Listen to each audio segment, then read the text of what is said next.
So it's my pleasure to kick off the conversation with our three esteemed fellows, Bethany, Buffy, and Michael. So what I'm going to do, I'm looking at the time here. I think we have plenty of time to go through all of these questions. What I'm going to do is have all three of them answer the first question, because I think that's going to be very interesting. So how did you hear about the CCPI-STEM Fellows Program?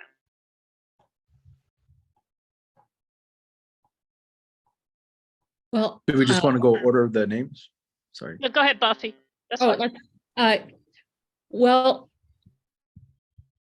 a woman that I work with, she knew that I was really involved with NSF ATIPs, and she received the email from someone and forwarded it to me. And she said, "Hey, I don't know if you've heard of this, but it sounds like something you might be interested in." And I sure was. So it was just a random email from a colleague. Excellent. Okay, Michael, how about you? Kind of along the same lines. So I'm a professor in biotechnology, Solano Community College. We offer a Bachelor of Science degree. We have another community college that offers pretty much the same program, a different approach to the in the curriculum. So one of them knew about the opportunity, and they knew that, and in our conversations, they knew I was pursuing a doctorate, and connected me. And I'm grateful that it's here. So thank you. Thank goodness for colleagues, huh? Bethany. Hi, yeah, Bethany Sansing-Helton, math faculty. So I received it in an email blast from the League of Innovation. I'm just looking through my old emails last June. And then a colleague of mine actually forwarded it to me and said, "This made me think of you." And so that actually is what made me think of actually applying was having a colleague say that she thought it might be a good fit for me. So I did get the notifications from the league like 3 times, but it was really my colleagues like forwarding it, even though I'd seen it, that really sort of pushed me over the edge. So it's 3 for 3, those colleagues. Awesome. So I'm going to stay with you, Bethany, and ask you the second question. Why did you decide to apply after your colleague kind of kept needling you to apply? So basically, there were a couple things about it that made me really apply. One is I was really interested in the mentoring opportunity with a community college president. I've been at my community college for 13 years, and I felt like having a mentor in that leadership space would be really helpful. Also, I really appreciated the expectations of the fellows. 2 of them specifically that I thought really spoke to me is that we're expected to, I'm just reading it because I pasted it from your presentation earlier, but we're expected to present our research findings and publish our results and share with the broader community. And I really want to do that. And it's helpful to have a structure that supports that. And so I saw this as a possible structure for supporting disseminating the work that I'm doing. And then also the idea of acting as an ambassador for the ATE program.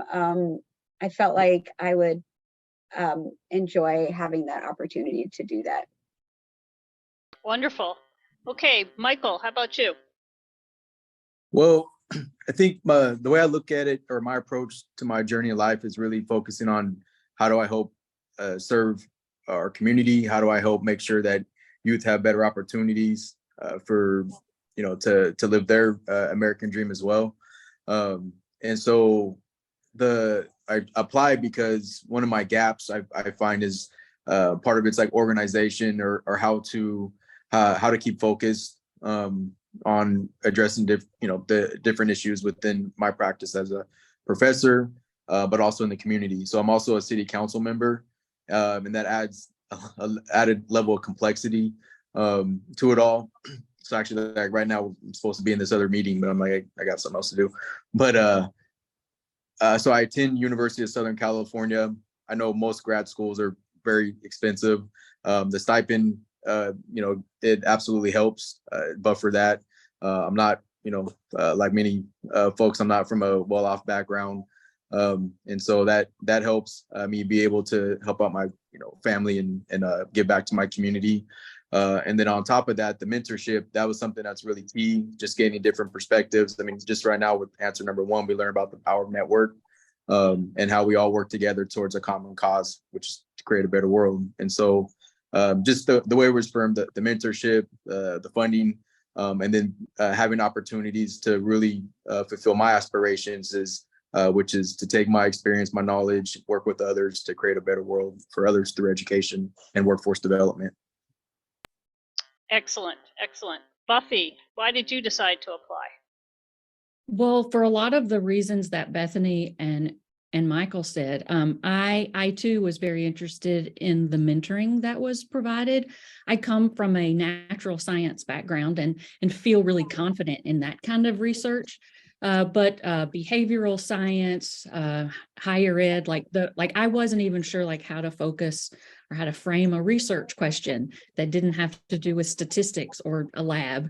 So that has already been very helpful, and I'm sure we'll talk about that in a little while. Also, I was already involved in the ATE community. I am a PI on an ATE grant. Actually, I've just closed that. And I had a mentorship through that program. And the ATE community has just really changed my professional and personal life. And so being able to, remain a part of that after my own grant is over, but to become an ambassador, as Bethany mentioned, and to be able to share what ATE was able to do for me and my institution with other folks, just to get that word out. So that was also a really big part of my application. And also, as Michael said, the stipend is generous, and it really helps. I'm still paying off my original student loans, and I really wanted to pursue a doctorate, but I knew that I could not borrow another dime. So for real. So that was also a reason. So I echo what Bethany and Michael said. Excellent, excellent. I'm going to stay with you, Buffy, and can you describe your research, and if you have any presentations planned or publication, just share with us what you're doing in this space. Sure. Well, I've just completed, like yesterday, my first or my second semester of my doctoral program.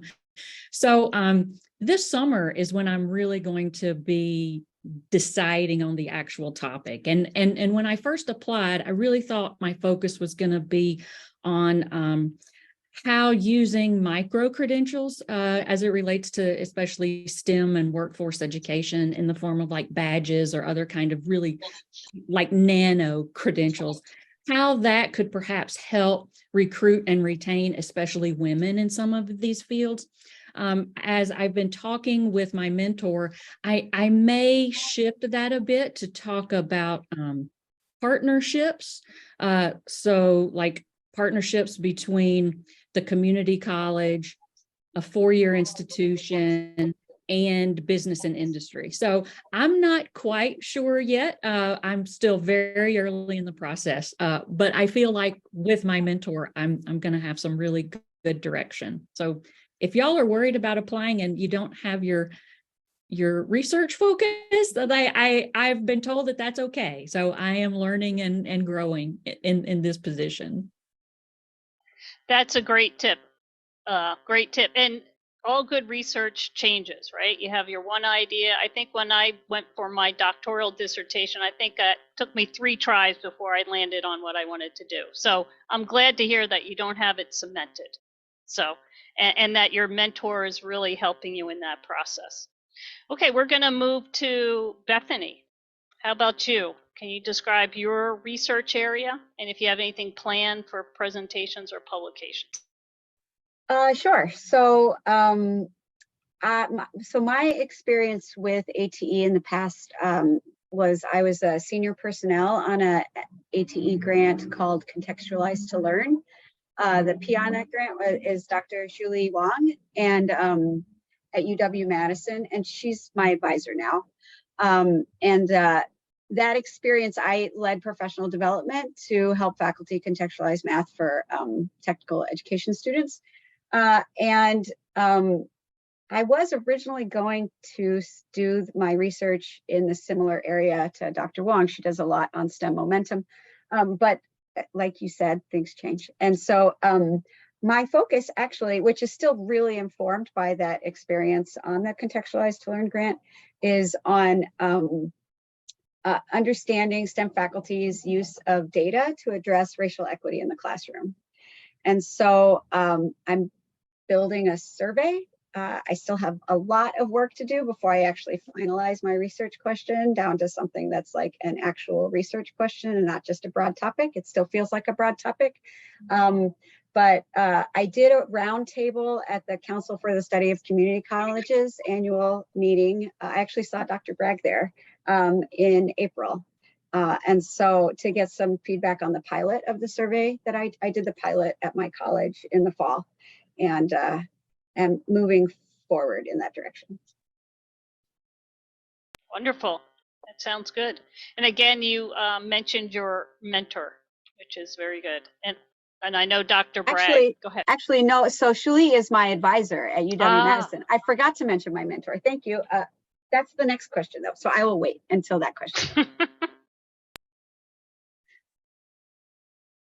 Who was your advisor? Sorry about that. Okay. Last but not least, Michael. What do you have planned? What's your research? So I think it's important for those who maybe not familiar with the doctorate. I too am I just finished yesterday my second semester of my first year.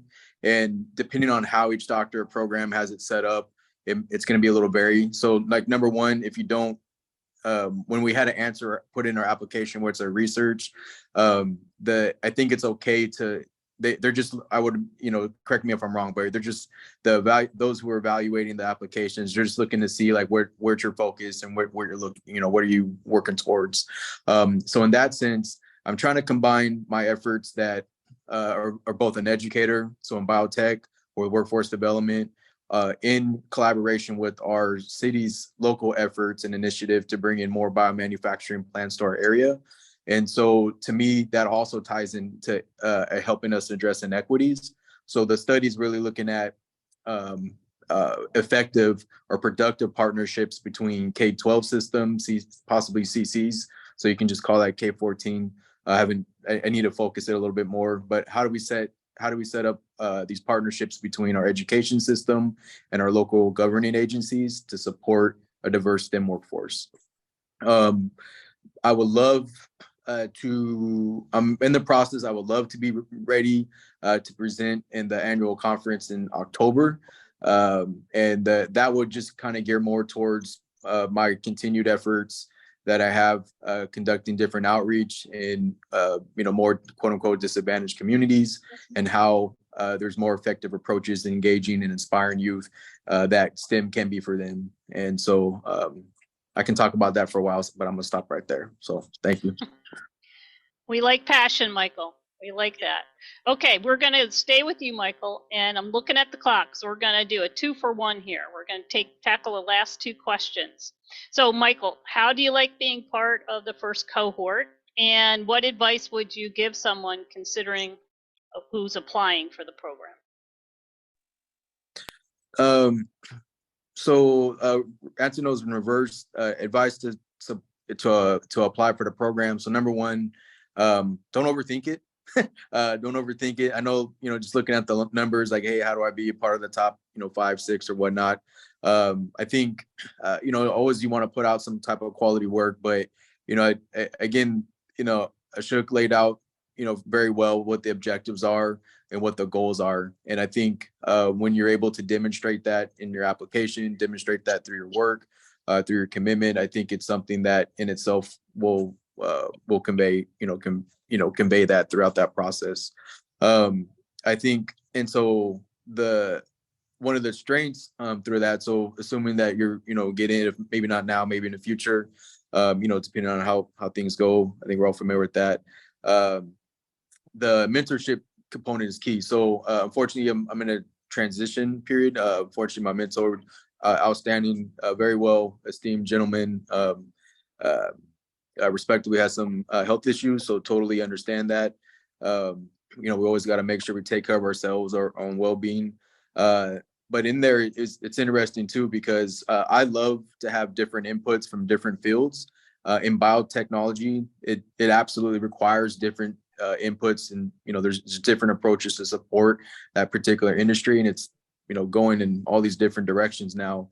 So to me, like, having somebody that's not necessarily tied to biotech, but the skill sets and organizational skills and how to frame presentations, how to keep my crazy brain focused, that in itself to me is very valuable. And then obviously, those mentors also have their own network that make connections to other folks that they couldn't, that I normally wouldn't otherwise have.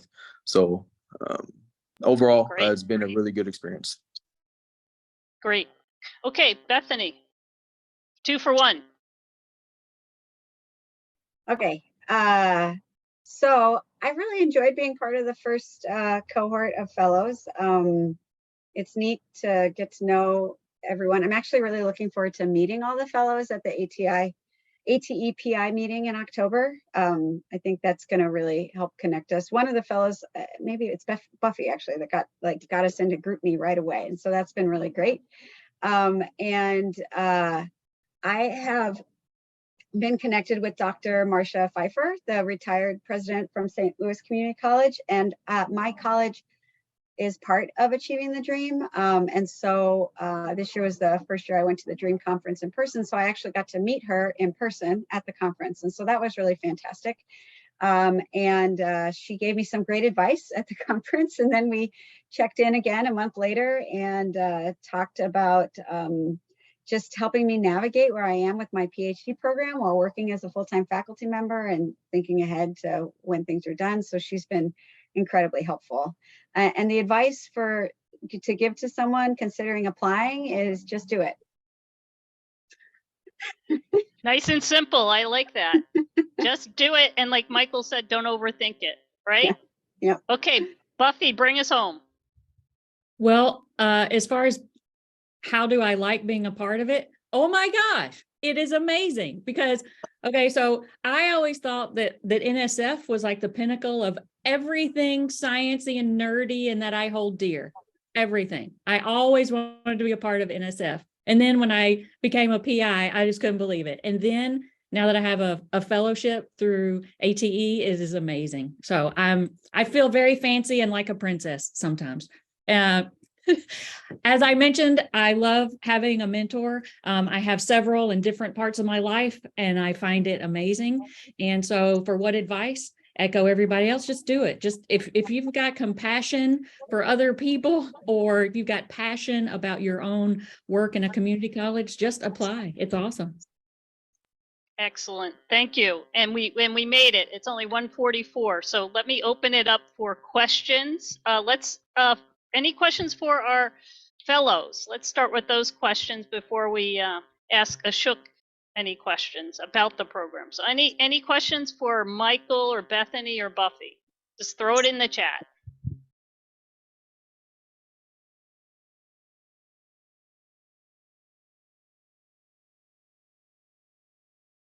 Okay, anybody?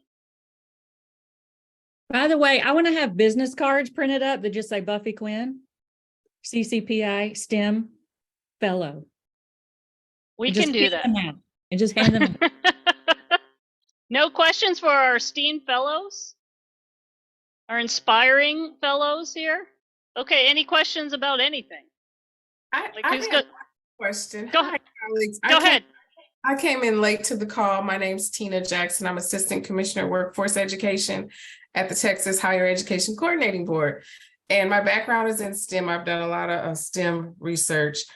Just wanted to know how I could be supportive. This is awesome. I love what I'm hearing, and I was only able to hear the second half of the session. So I definitely just wanted to let you all know that I think you're doing great work. And if there's a way that you need more mentors or more support as far as folks who really believe in STEM, and definitely throughout my career, I've tried to do that work at the community college level. So just glad to be here, and thank you for the invitation.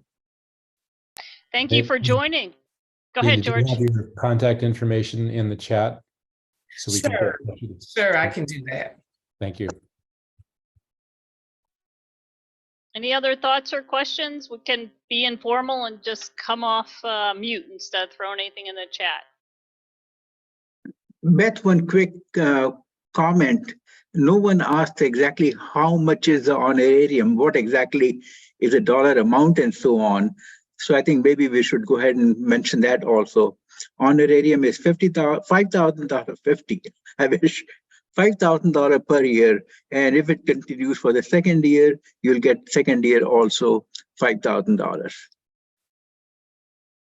And as Buffy and Michael mentioned, even that is a lot of help. To pay off that doctoral program. Yes. Yes. That actually was also something for me too. I just, so many reasons, but yes, it definitely helps having that with the doctoral program. It's expensive. And so it's Yes. really helpful. Yeah. Excellent. Well, maybe we'll go back to NSF ATE and ask for a little more next go round, Ashok, since Yes, we'll be so that'll be- successful with this program. That'll be great. What I put in the chat is a link to where the slides for this presentation will be. And what we also do is if you go to that webpage, you'll see prior webcasts that we have done. You'll see video and audio webcasts. You'll see audio only podcasts, and you'll see these presentations. Any other questions? I'm going to launch a poll. If you could take a few minutes to answer that, that would be great. And while you're answering that, I'm going to also put some links in the chat. We would love for you to follow us on Twitter and LinkedIn. So I'm going to take a moment to put those in the chat. And while you're doing that, Beth, I will just remind everyone again, July 15th is the deadline. And as I mentioned earlier, application process for step 1 is very simple. It shouldn't take more than 15 minutes, 20 minutes. If you didn't, then you work right early enough. So please do apply. Yep, and you can connect with us on LinkedIn. I'm putting that in the chat right now. And we, so this concludes our CCPI-STEM series till the summer. We'll pick up again in the fall. We'll have another, year of CCPI-STEM. They've been well attended. I think we have someone who has attended all 5 of them, so we're really excited. We have a CCPI fan follower. And we'll be back on track probably in September or October. So don't miss our next CCPI-STEM. All right. Any other questions or comments? Anybody want to just come off mute? Yolanda? Oh, I get to see you, Yolanda. Yes, I have a new laptop. So yeah, it's working today. I was wondering, I am actually at the end of my doctoral program. So are you looking for someone who is just starting enrolling in the fall, or would that apply to someone who's ABD as well? Ashok, do you want to handle that one? I would say that depending upon where exactly, how close you are, I would encourage you to go ahead and apply and let us discuss to see in our leadership team to exactly how that fits in with, the number of applicants we have and all of that. Yeah, thank you. I just shared the poll results. I closed it and I shared it. So if anybody's interested in seeing those results, they should be in front of you. Any other questions or comments? I know we're technically 5 minutes over, but we're happy to stay on, right, Ashok? Yes. If anybody needs to leave, that's fine, but we're here. We're here for you. Happy to answer questions. Thanks so much for the invitation. I have a 1 p.m. meeting, but it was nice listening in, and I look forward to being supportive. Thank Have you a very good- much, Dr. Jackson. Have a good Have a weekend. Good weekend, colleagues. Thank you. How about the fellows? Any like words of wisdom? Or Bethany needs to take off. Okay, Bethany. See ya. Buffy or Michael, any words of wisdom? I'm happy my second semester's over. That's all. I'm just still taking a sigh of relief. Oh my goodness. Well, I teach in a graduate program and I just finished my grades 2 hours before I jumped on. So I am also very happy from the professor side of things. Yeah, this semester was the law of higher education, and it was a doozy, but I did okay. I think I did okay. If I ever need to know, I know who to come to. I never took a course in that. Well, now that I've had one semester of law, I am an expert Of course. in all things legal. That's right. A little bit of knowledge. What do they say? Exactly. Dangerous. My only advice is don't take on new roles. And if somebody says, hey, you take this assignment on, you'll give you release time, give you more flexibility in your schedule, and has to do with something that's controversial at your college, probably stay away from that. So I'll just put it like that. It sounds like sage advice. Sounds like born of experience. Okay. Anybody else? And just to clarify, that's while you're studying for your doctorate. Take on those challenges after, so that way you can balance everything else better. Okay, well, I think I'm going to officially close this CCPI cast on a unique opportunity, the CCPI-STEM Fellows Program.